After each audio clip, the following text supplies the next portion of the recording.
Hi, everyone. Judge Andrew Napolitano here for Judging Freedom. Today is Monday, January 15th, 2024. Alastair Crooke is here today with his take on the presentations at the International Criminal Court and the big picture look at the failures of the Biden foreign policy establishment.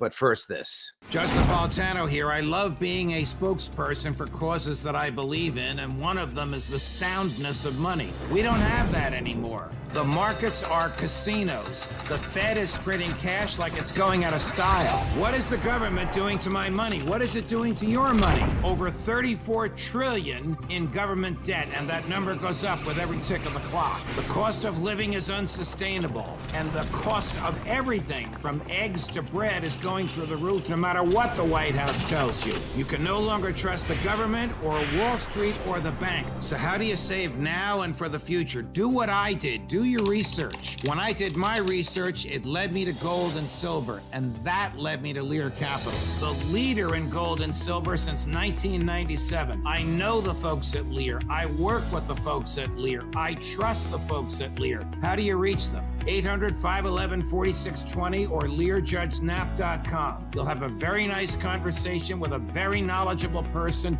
There's no high pressure. They will send you literature that you can share with your spouse, and then you'll decide what to do. You might even qualify for $15,000 in bonus gold. Lear has been the leader in this area of investing for the past 25 years. 800-511-4620. And don't forget to ask about a gold IRA. Find out how diversifying your portfolio from stocks and bonds into gold and silver can give you peace of mind. The peace of mind you deserve. 800-511-4620, LearJudgeSnap.com. And when you speak to these good folks, tell them the judge sent you. Alastair, welcome back to the show, my dear friend. I want to talk to you at some length about a recent column of yours arguing that the Biden administration has been lured into Battleship Gaza. But just before we get there, did you have a chance to observe, to the extent it was feasible to do so? And if so, do you have any comments on the presentations made at the International Court of Justice on Thursday and Friday? Thursday of last week was the presentation of the South African case against Israel, and Friday of last week was the presentation of Israel's defense. Yes, I did. As you probably are aware, the first day was pretty well blacked out across the entire media in Europe and probably in the United States too. There was almost no coverage of the first day when the South African case was made. And only on the second day when the Israeli defense was the coverage. And then the BBC and Sky started coverage. But on the day before, they did not. So it was blacked out completely. Now, the case made, I'm not a lawyer, but the case made by the South African prosecutor, if you like, in this, a young woman, Irish woman, was very, very eloquent, well put together. She made telling points, particularly about the sense of using 2,000-pound bombs, which dumb bombs, not guided, not smart, which have a lethal range of so many meters. Can't remember exactly, but there's a circle around them, and anything in that circle will die. And then there's a circle beyond that, which is even bigger and involves severe damage, injury to it.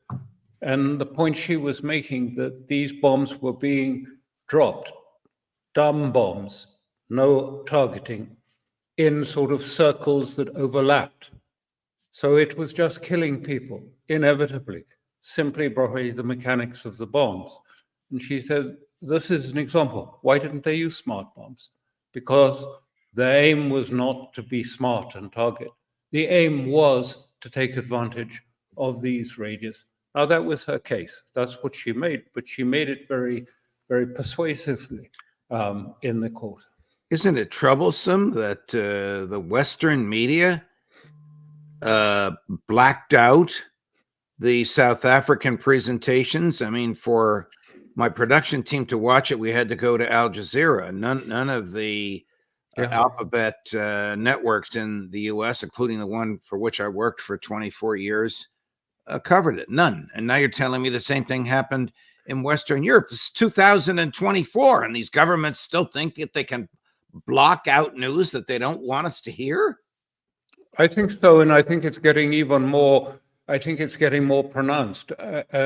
Someone sent me the statement from the Davos meeting that's taken place, the World Economic Forum, and that is all. The main document is totally about how to control discourse, how to block it. They're frightened that there's going to be half the planet is going to elections one way or another during this coming year. All Europe is going to elections for the European Parliament, and they're terrified. And so there's the main point. It was mentioned time and time again how to stop the discourse around. So yes, it's getting worse, not getting any better. Is the Biden foreign policy, or Joe Biden's instincts on foreign policy, hopelessly outdated, put into his brain in an era when the world was so different than it is today? They're certainly outdated. They come from a different era. The Obama era, when there was still the idea of a two-state solution in Israel, which he sabotaged. Biden deliberately undercut Secretary Clinton when she told Netanyahu at the time, you have to stop the settlements. You have to stop them now. And if you don't do it within 24 hours, it's going to affect our bilateral relations in a traumatic way. And a rather stunned Netanyahu got in touch with Biden, who said, don't worry, this is just hot-headedness in Washington. Ignore it. I'll take care of it when I get back. And that was really the first and only effort by a US president really to say, to put discipline, if you like, to exert an attempt to control what was happening in Israel. And since then, I mean, only in December, Biden was saying, my one objective is really to protect Israel. That's all, nothing more. Finish, just to protect it. I apologize for going back and forth, but we found a nice clip of the Irish solicitor making the argument which impressed you so in behalf of South Africa. It's about 1:30 or so. We're going to run it right now. Madam President, members of the court, there is an urgent need for provisional measures to protect Palestinians in Gaza from the irreparable prejudice caused by Israel's violations of the Genocide Convention. The United Nations Secretary-General and its chiefs described the situation in Gaza variously as a crisis of humanity, a living hell, a bloodbath, a situation of utter deepening and unmatched horror, where an entire population is besieged and under attack, denied access to the essentials for survival on a massive scale. As the United Nations Under-Secretary-General for Humanitarian Affairs stated last Friday, and I quote, "Gaza has become a place of death and despair." It's about 30 or 40 minutes long. Those are the opening comments, just to refresh your memory and to give our viewers a taste for what you observed and by which you were so impressed. Well, it was both, and I just want to emphasize, she made the case on legal terms. That's what was really important. She argued the legal case, and it wasn't just an emotional case. So she went through the points about what constitutes the case of genocide and argued on the legal points. And that was very clear. And I think it seems that others didn't follow through. The defense was not so strong on arguing the legal points. No, the But defense made an emotional argument. Emotional. The Jewish people are victims of the Holocaust. They know what Exactly. this is like. They wouldn't possibly do it to anybody else. These are emotional arguments, not legal ones. Our colleague, Professor Mearsheimer, who watched the full presentation of the South Africans and the full presentation of the Israeli defense team, came to the conclusion that the Israeli defense team didn't, quote, even land a blow or make a dent in the argument put forth by the South African team. Well, we'll see where it goes. They're going to make some sort of a ruling rather soon. I just like to make the point that actually this has suddenly acquired a much wider context, and one which we're going to have to take account of, because for the global South, it wasn't just Israel that was being subjected to this court. It was the West, and it was colonialism, and what has happened in colonialism. And so we've had a lot of reaction from even the Yemenis, who remind how the British did ethnic cleansing in Yemen. And others are coming up with all these, the Namibians against Germany, and saying, well, there was also genocide in Namibia.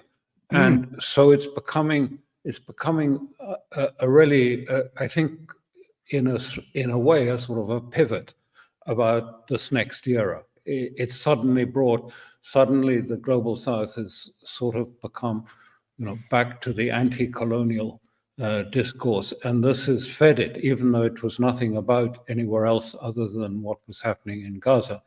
It has brought these sentiments to the fore.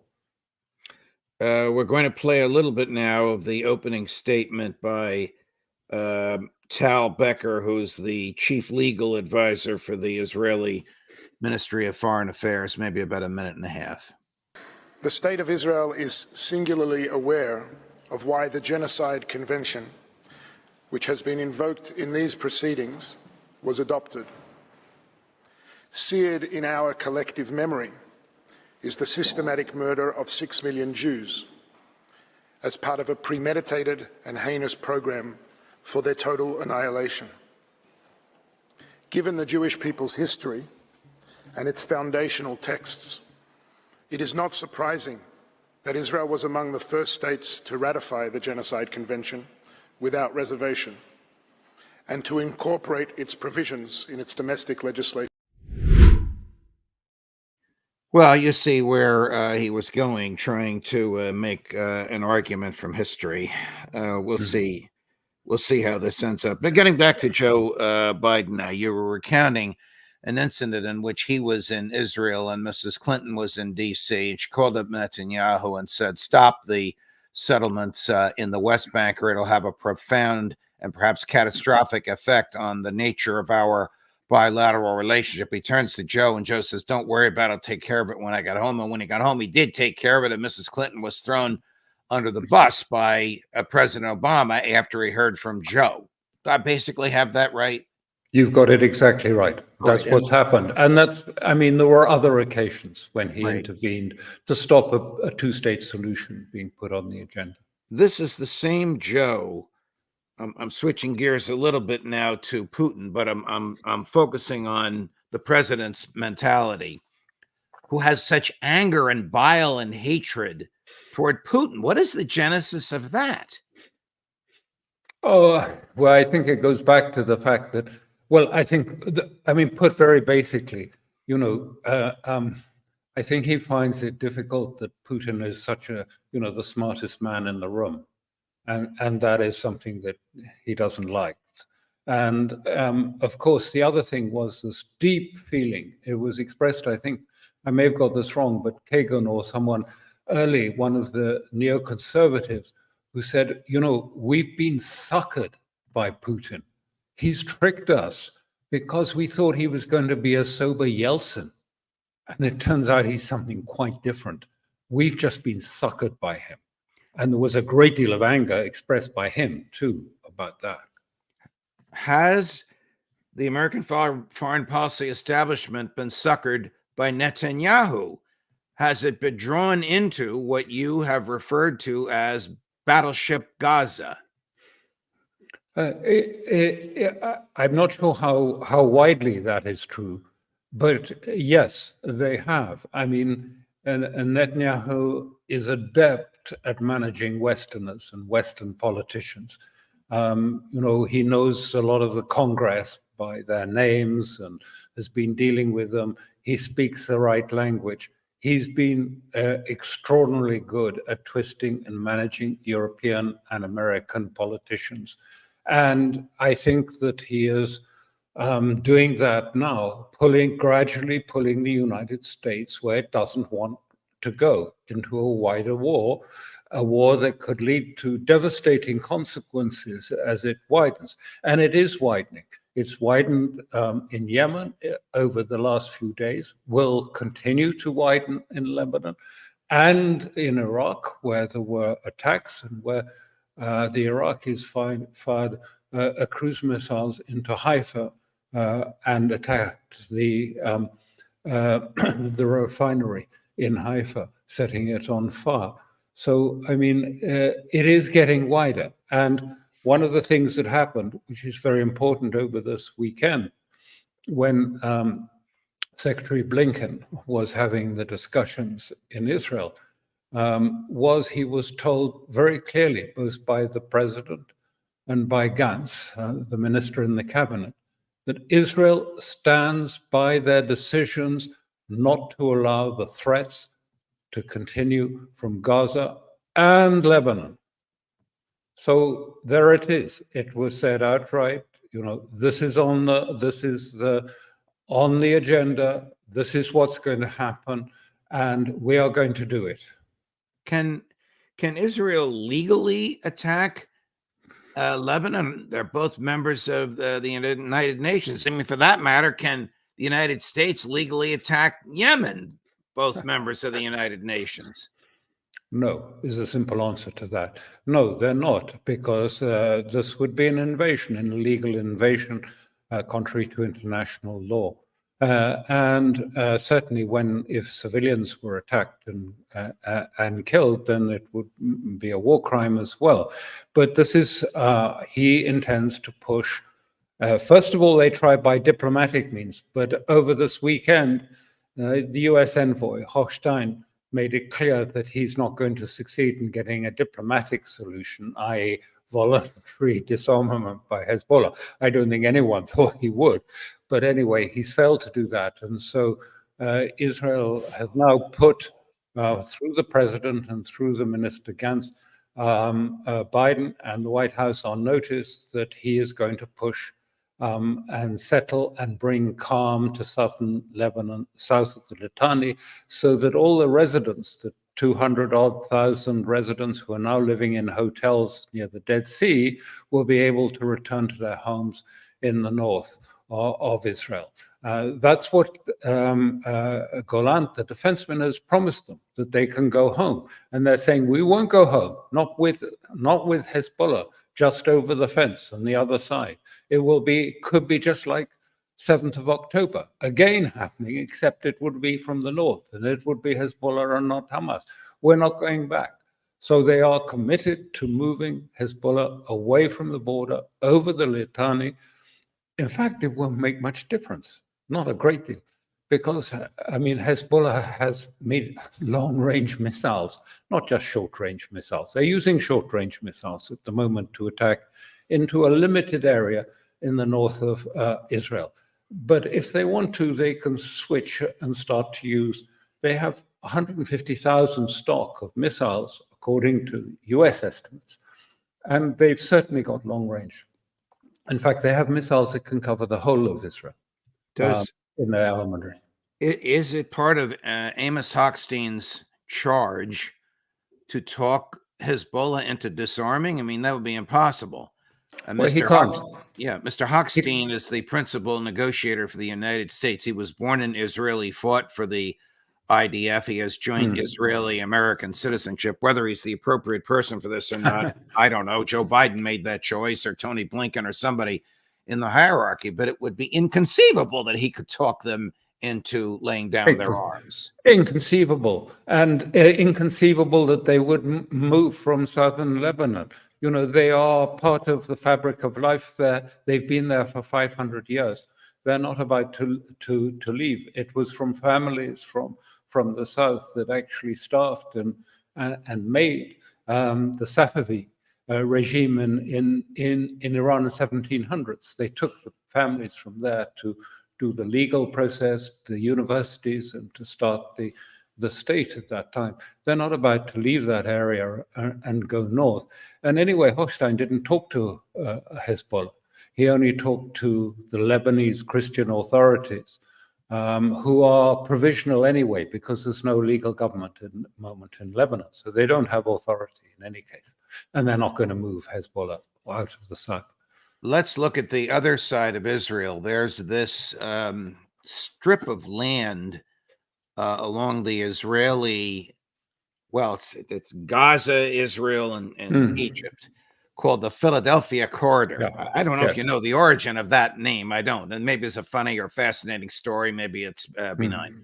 But whatever it is, the Israelis want to put troops in Egypt down there. Now, how could Egypt possibly tolerate the IDF on its own ground?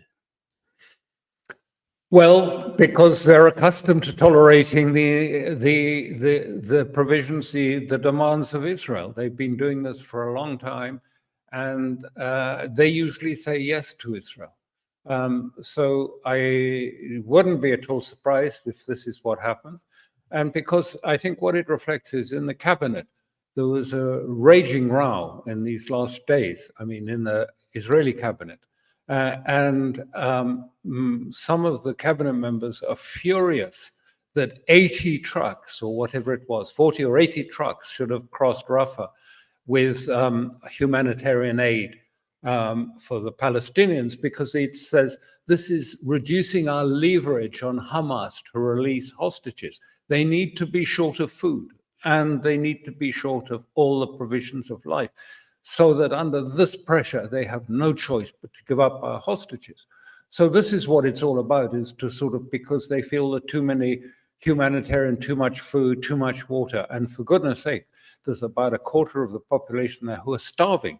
I mean, literally haven't eaten in 3 days in parts of Gaza. I mean, this is the UN saying this very explicitly. So, I mean, it's not as if they're sort of having too much food or provisions coming in, but the pressure, they want more leverage over the Palestinians there in order to make them so desperate that they hand over the hostages. What will happen if the United States accepts the advice of the neocons, or say Senator Lindsey Graham, and attacks Iran? Well, first of all, I really don't think that the United States, I think this is a bit of bluff. I mean, the United States, makes these comments, and we had, the British defense minister telling them, this is a message to Iran when they attacked Yemen. They said, we want you to hold back your thugs on the ground in Yemen. I mean, they're not actually Iranian proxies. They're very independent people. But anyway, yes, the answer is, and Ehud Barak, who was prime minister a little while ago in Israel, wrote a piece for the Time magazine in America. And he said, it's too late. We can't really do anything about Iran. A few years ago, maybe, but all of the nuclear facilities are deep underground where we cannot reach them. We cannot stop Iran in any case. And they can't stop them for another reason, is because Iran developed what I call the red pill defense. They have buried these long-range missiles capable of striking all of Israel, all around their country. And it's a big country, and it's got hills, and it's got all sorts of places where they can bury it in underground silos. These are all divided up, and they're all run, if you like, by a team that has instructions that if the command is destroyed, if our communications are destroyed, if there's no more Tehran, you continue with your orders, and there's a dead hand, if you like, process by which they will launch those missiles for 2 to 3 years after the conclusion of any hostilities with the United States, and there would be no more Israel. This is the red pill. Yes, America can do damage to Iran by aerial bombing, but at the end of it, Israel would be no safer because it would have been destroyed by these missiles over a period of 2 years that will pop up out of the ground from their silos and attack the key targets that are already inserted into their system.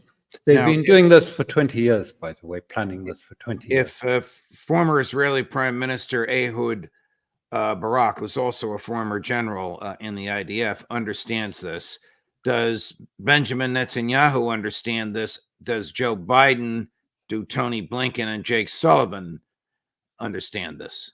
They must do. They must understand it. That's why it's a bluff. They must understand that, and therefore, although Lindsey Graham says bomb, bomb, bomb Iran, he knows that at the end of the day, this will not help America at all, because its ally will be the one that will perish in the process. Apart from the fact that it won't be an easy. I mean, the fact that Americans used to be able to think about overflying Iran and bombing it. I'm not sure that that's the case now. Iran has developed very sophisticated air defense systems, helped by the Russians. They have some Russian systems too. It wouldn't be a cakewalk, even if you put aside the sort of underground missiles that are spread around the country. Last topic. Over the weekend, the United States claims that it bombed some installations of the Houthis in Yemen. Not mainstream media, but the type of media that we rely on claims that the damage that was done is absolutely minimal. Yeah. Whether minimal or substantial. Is the United States in a position, is it ready to engage in a naval war in the Red Sea? No, not at all. I mean, first of all, I mean, recall, I mean, the Ansar Allah, of which the Houthis that are part, I mean, have been at war for 10 years with Saudi Arabia, with America providing the targeting for it. And they've got used, all their missiles and all their weapon systems are buried, like those in Iran. They're deeply buried. They've been taught by someone. They are deeply buried, and they move them around. Always, they're moving around all of the time. This is why the Saudis were unable to do anything in 10 years, even with American help and support. And what's going on in the Red Sea is a joke, because the Houthis manufacture these cheap drones that they fire at these ships. They cost about $2,000 each. And some of these ships, naval ships, I think the French ship recently, but the American ships are firing their air defenses to protect themselves against these little drones, and they're costing $1 million a piece. So, in a few cheap drones fired at these naval vessels will be costing $20 or $25 million. And then they have to go and leave the Red Sea, go home, in order to recharge, because they can't recharge their missiles at sea. So, I mean, they won't be able to sustain this. It's not sustainable. It's just, I mean, one wonders. I know that the defense secretary is in hospital. I don't know if he still is, but I mean, I don't know who makes these decisions in the United States, but anyone will tell you that this is, the Houthis have no problem. I mean, they're actually delighted that they've been made America's #1 enemy. They revel in it. I have to say, they're a warlike people, fiercely independent tribesmen. Alastair, thank you very much for your time today and for your insight. Much appreciated, as always. We'll see you next week, my dear friend. Thank you. Thank you very much. Hope it warms up for you. Yes, thank you. Thank you. The reference to it warming up is it's very, very cold here in the Northeast. It's about +14 Fahrenheit. Coming up later today, Professor John Mearsheimer and the man, the myth, the legend, my former Fox colleague, Bill O'Reilly. Judge Napolitano for Judging Freedom.